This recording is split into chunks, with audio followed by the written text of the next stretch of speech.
Nežinome, kiek turime rinkėjų. Tai yra rinkimų komisija skelbia vieną rinkėjų sąrašą, pirmam turė buvo vienoks, antram turė kitoks rinkėjų sąrašas, ne tie, kurie atėjo balsuoti, bet iš viso, kiek yra rinkėjų. Tai yra skiriasi ne 100-200, bet 10 tūkstančių skiriasi rinkėjų skaičius Lietuvoje. Tai čia yra susiję, kad nėra to registro, po to elektroniniais parašais pasirodo pasirašinėjo ne Lietuvos piliečiai, ką jie negalėjo daryti. Tai kokia yra problema? Yra problema, kad Lietuvoje nepaisoma ES įstatymų, tai yra Šengeno kodą. Pagal Šengeno sutartį, kurios neturi, yra Lietuva.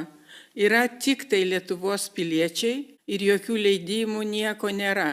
Visi kiti, kurie atvažiuoja į Lietuvą, turi turėti Šengeno vizą. Jeigu atvažiuoja dirbti, yra Šengeno darbo viza. Jeigu mokyti Šengeno mokslo ir vizą.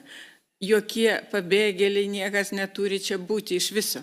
Jie neturi gauti jokių leidimų Lietuvos, išskyrus savo asmens dokumentus savo šalies ir vizą. Jeigu jie kreipsis vizos, jų duomenys bus patikrinti per visas duomenų bazės ir Lietuvos saugumui nereikės čia vargti, ieškoti po vieną. Čia ir Lietuvos lėšos ir tvarkos bus. Dabar tos kortelės, kur jiem išduoda migracijos departamentas, labai panašios į asmens tapatybės dokumentus. Jie vaikšto visur reikalauja. Identiškos. Nu taip, jie vaikšto visur reikalauja. Skraido po Europą. Dėl to šalis pradeda uždarinėti sienas. Ir Vokietija, ir Liuksemburgas, jeigu jūs važiuosite, tikrina jau dokumentus. Todėl, kad mes išleidžiame, aš kiek kartų oro uoste klausiau, kokiu pagrindu jie išleidžia žmonės, kurie matosi nėra Lietuvos piliečiai ir neturi atitinkamų dokumentų. Jie negali skristi, turi prašyti kelionę agentūrą, tikrino vizos, bet vizos jie irgi neturi. Tai lygiai tas pats yra su mūsų tais registrais, galinčių balsuoti ar turinčių teisę balsuoti. Aš niekaip nesuprantu, kodėl negalima laikyti Šengeno kodeksu.